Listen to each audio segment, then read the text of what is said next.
114, verses 10 and 11, The Light Within Us. Namaste and welcome to Gita 360. After pointing to His presence in the world around us, in the taste of water, the radiance of the sun and moon, the fragrance of the earth, the brilliance of fire, and the life within all beings, today Krishna continues the unfolding of His nature. Know me, O Parth, as the eternal seed of all beings. I am the intellect of the intelligent and the splendor of the glorious. Krishna uses the metaphor of a seed to explain his relationship with creation. A vast tree may spread its branches across the sky, yet it begins from a seed small enough to hold between two fingers. Hidden within that seed is the possibility of everything that will later emerge.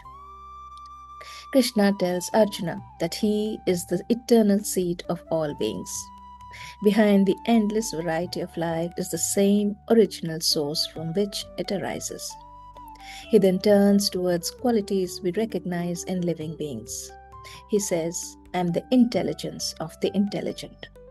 When we use our intellect to solve a problem, understand a complex idea, or navigate a difficult life choice, that clarity is the manifestation of the universal intelligence flowing through us.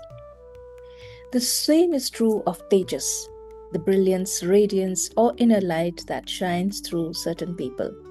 There are individuals whose clarity, energy, or presence seems to illuminate whatever they touch.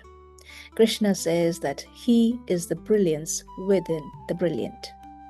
The divine presence that was revealed yesterday in water, sunlight, earth, and fire is now revealed in the intelligence and brilliance that shine through living beings. In the strong and the strength that is free from desire and attachment. O best of the Bharatas, I am the desire in beings that is not conflicting with dharma. Krishna now says that he is the strength of the strong, but describes that strength carefully. It is strength free from kama and raga, from craving and attachment. There are two kinds of strength. One is driven by the ego, born of anger, greed, or the urge to dominate others. That is not what Krishna is speaking of. He is referring to pure white strength, the capacity to endure, to protect, and to do what is right without selfish motives. Then he addresses desire, kama. Desire is one of the great forces that moves human life. It gives direction to what we pursue and what we care about.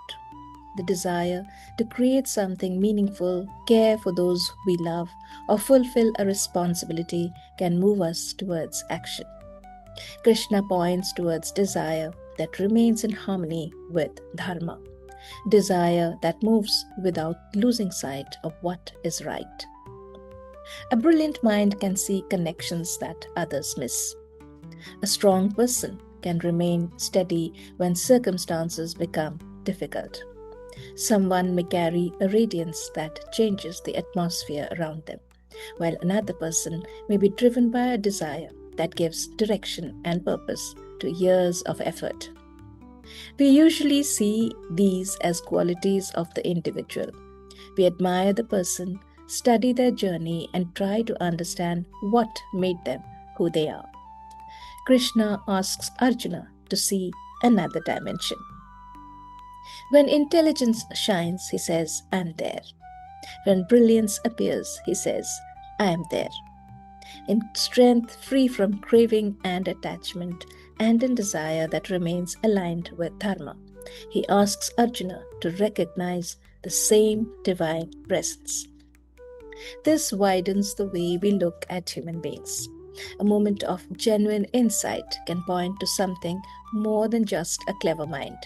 The strength to stand firm in spite of all odds can be something deeper than willpower.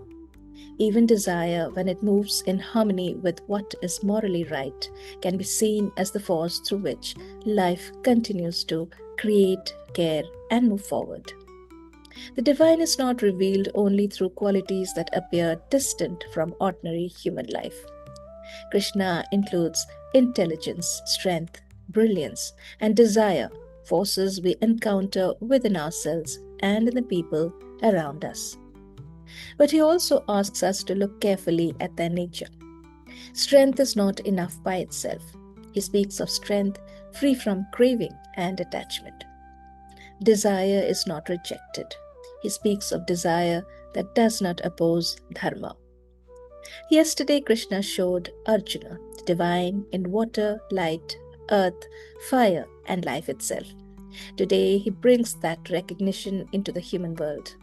The intelligence that understands, the brilliance that shines, the strength that remains free, and the desire that stays aligned with what is right can all become places where his presence is recognized.